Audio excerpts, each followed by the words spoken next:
बुलावा सोने की मुहर के साथ आया था। यह एक मखमली लिफाफे में था, जिस पर लेडी रेवेनथोर्न का नाम बहुत खूबसूरत लिखावट में था। इसे एक शाही संदेशवाहक लेकर आया था। मैरिन ने इसे रेवेन की ओर से स्वीकारा और कांपते हाथों से अपनी मालकिन को सौंप दिया। शक के कारण रेवेन का दिल पहले ही जोरों से धड़क रहा था और उसने मुहर तोड़ दी। पत्र में प्रिंस केल विंडसर के सम्मान में आयोजित शाही दावत में उपस्थित होने का बुलावा था। नीचे टेमिर विंडसर के हस्ताक्षर थे।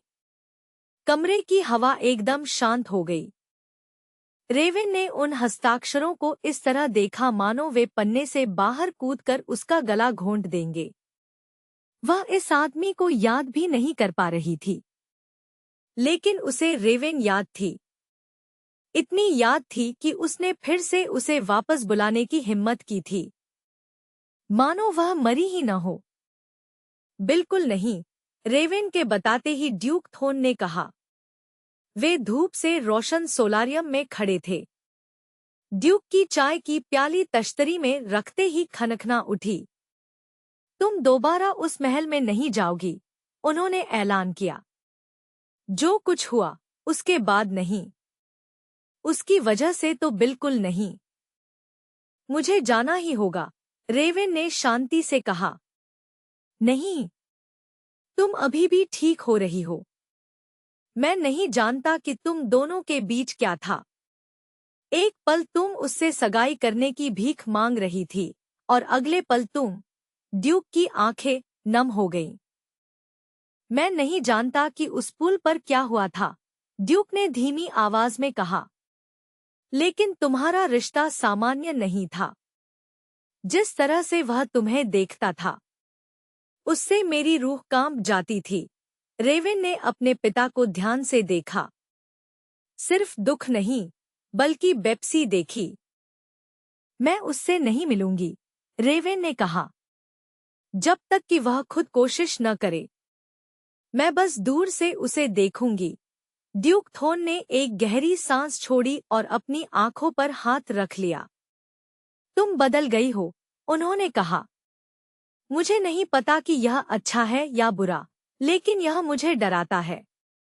महल सोने के किसी सपने की तरह जगमगा रहा था। सूर्यास्त के समय रेवेन नीलम जैसे नीले और चांदी की कढ़ाई वाले लबादे में महल पहुंची। उसने अपने बालों में आधी रात जैसा चमचमाता एक ताज पहना हुआ था। वह वहां किसी का ध्यान खींचने नहीं, बल्कि ध्यान देने गई थी। भव्य बॉलरूम पहले ही भर चुका था। मखमल के फर्श पर मिठाइयों और वाइन की लंबी मेजें बिछी हुई थी। संगीतकार वाल्ज बजा रहे थे और झूमर ऐसे चमक रहे थे मानो आसमान से गिरते हुए तारे बीच में ही जम गए हों। उसे देखकर दरबारियों ने रास्ता छोड़ दिया। तभी राजकुमार के छोटे भाई केल विंडसर ने एक शानदार एंट्री ली। वह शाही नीले और सुनहरे रंग के कपड़ों में था। उसके हल्के रंग के बाल पीछे की ओर संवारे हुए थे। उसके चेहरे पर एक आत्मविश्वासी मुस्कान थी और उसकी नजरें भीड़ को एक तेज ब्लेड की तरह चीर रही थी। और फिर उसकी नजर रेवेन पर पड़ी। वह उसके पास आया। लेडी थोन, उसने गर्मजोशी से मुस्कुराते हुए कहा। आपने यहाँ आकर हमारा सम्मान बढ़ाया है। रेवेन हल्की सी झुकी। योर हाइनेस, आपको जन्मदिन की बहुत बहुत शुभकामनाएं। मैं आपको देखकर हैरान हूँ, केल ने बड़ी नरमी से कहा। मेरे भाई ने कहा था कि शायद आप नहीं आएंगी। मैं उत्सुक थी, उसने कहा। केल ने अपना सिर थोड़ा झुकाकर उसे ध्यान से देखा। आप बदल गई हैं। सर्दियों की दावत में आप ज्यादा जोशीली थी। आपने एक बार एक डचेस को तमाचा जड़ दिया था। रेवेन ने एक हल्की सी मुस्कान दी। शायद वह इसी लायक थी, केल हंसा। शायद। लेकिन आज रात आप शांत और सतर्क हैं। क्या कुछ बदल गया है, लेडी थोन? या मुझे कहना चाहिए, क्या कोई और रूप ले लिया है? रेवेन की मुस्कान फीकी नहीं पड़ी। सिर्फ मेरा अपना रूप, योर हाइनेस। केल उसे कुछ पल घूरता रहा। फिर उसने अपना हाथ आगे बढ़ाया।